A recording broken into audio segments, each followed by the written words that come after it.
ദൈവത്തിന് മഹത്വം. ദൈവത്തിന്റെ നല്ല ഭടൻ. ഞാൻ നല്ല പോർ പൊരുതു, ഓട്ടം തികച്ചു, വിശ്വാസം കാത്തു. 2 തിമോത്തിയോസ് 4:7. ക്രിസ്തീയ ജീവിതത്തിലെ മുഖ്യമായ 3 കാര്യങ്ങളിൽ ഒന്നാമത്തേതാണ് നല്ല പോർ പൊരുതുക എന്നത്. ആത്മീക ഇസ്രായേലായ നമുക്ക് നിഴലും ദൃഷ്ടാന്തവുമായ അക്ഷരിക ഇസ്രായേൽ ജനം മിസ്രയീമിൽ നിന്ന് പുറപ്പെടുമ്പോൾ 2 വേദഭാഗങ്ങളിൽ അവർ യുദ്ധസന്നദ്ധരായി പുറപ്പെട്ടു എന്ന് പറയുന്നു.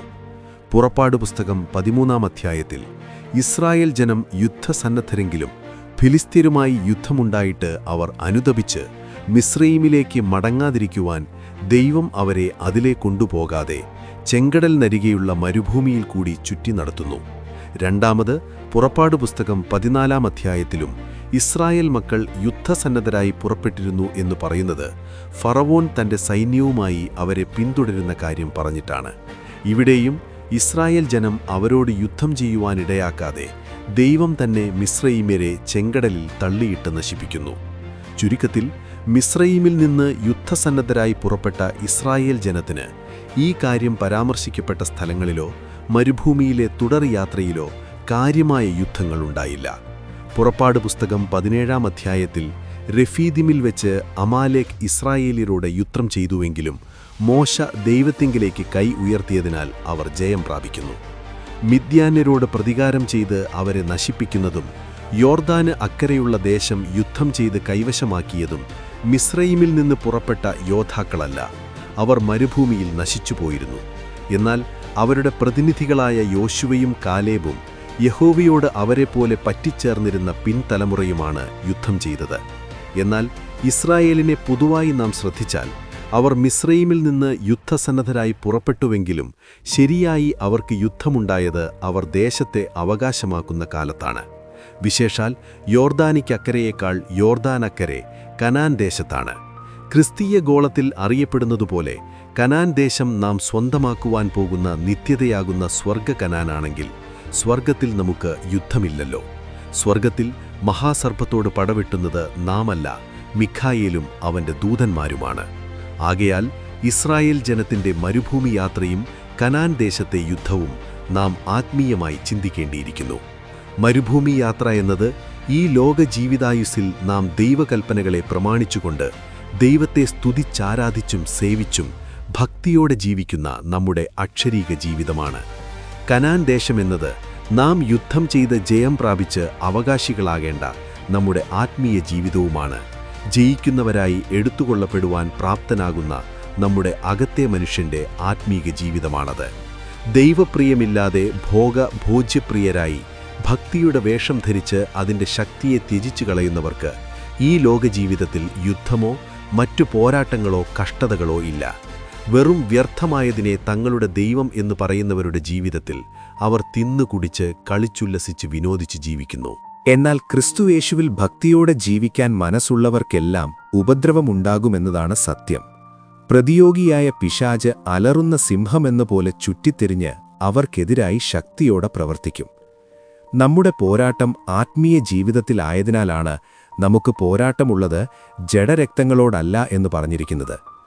നമുക്കുള്ള പോരാട്ടം പിശാചിന്റെ തന്ത്രങ്ങളോടാണ്, വാഴ്ചകളോടും അധികാരങ്ങളോടും, ഈ അന്ധകാരത്തിന്റെ ലോകാധിപതികളോടും സ്വർലോകങ്ങളിലെ ദുഷ്ടാത്മസേനയോടുമാണ്. ആകയാൽ നാം ദൈവത്തിന് കീഴടങ്ങി ദൈവത്തിന്റെ നല്ല പടയാളിയായി തീർന്നുകൊണ്ട് പിശാചിനോട് എതിർത്തു നിന്നാൽ അവൻ നമ്മെ വിട്ടു ഓടിപ്പോകും.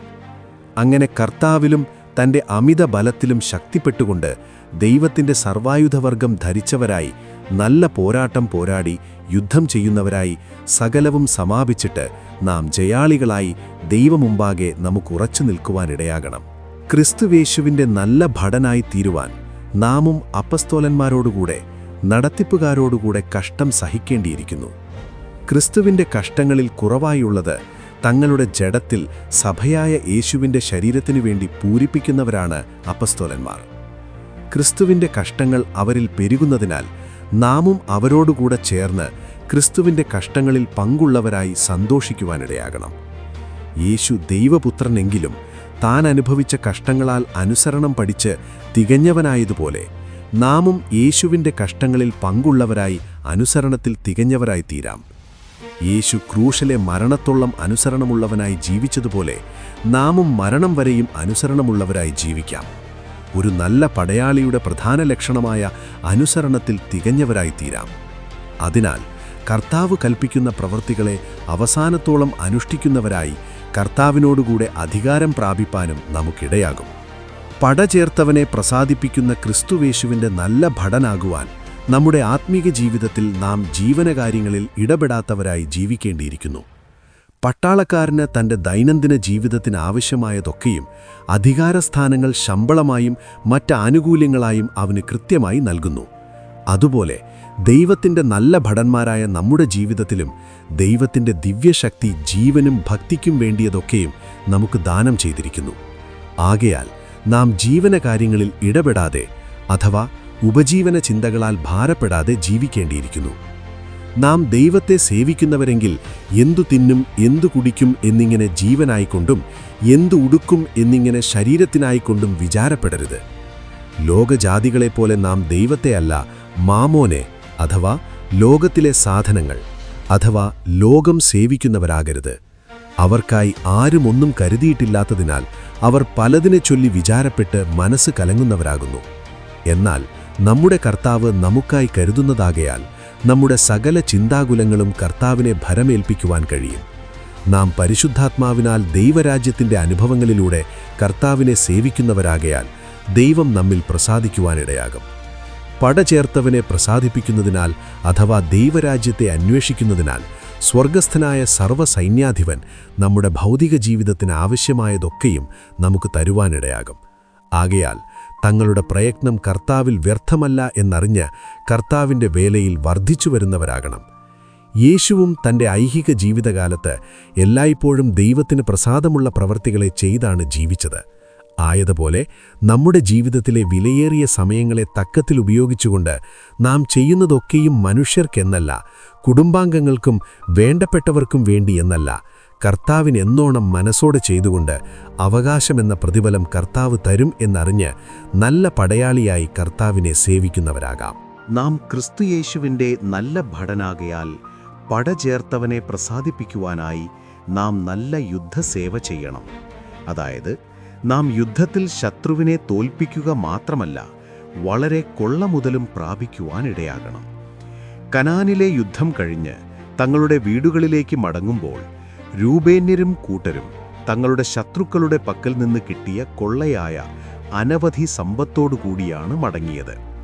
ആയതുപോലെ നാമും ദൈവവിഷയമായി സമ്പന്നരായി തീർന്ന് നിത്യതയിലേക്ക് മടങ്ങുവാനിടയാകണം. നമ്മുടെ ജീവിതത്തിൽ ദൈവിക അനുഭവങ്ങളായ സമ്പത്തുണ്ടാകുന്നത് യഹോവയുടെ അനുഗ്രഹത്താലാണ്.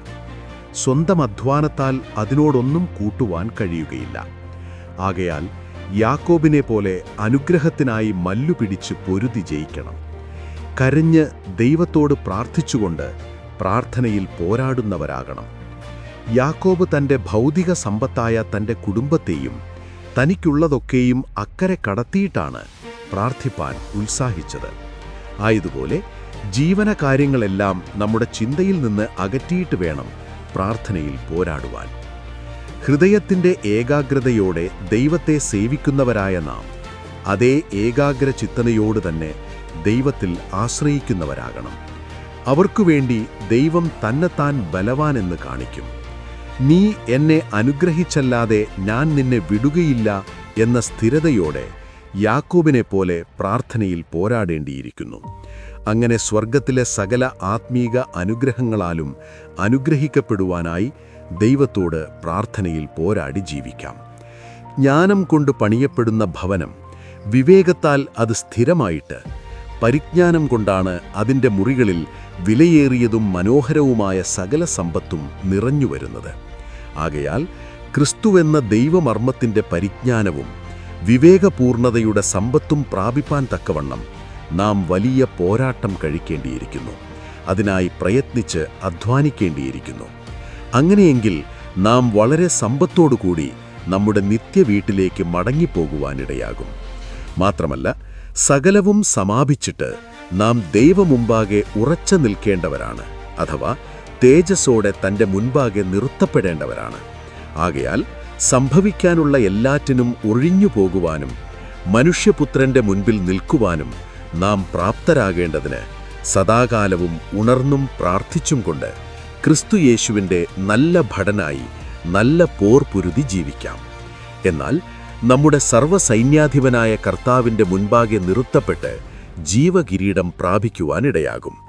ദൈവമായ കർത്താവ് ഈ അനുഭവങ്ങൾക്കായി നമ്മെ കൃപ നൽകി ശക്തീകരിക്കുമാറാകട്ടെ.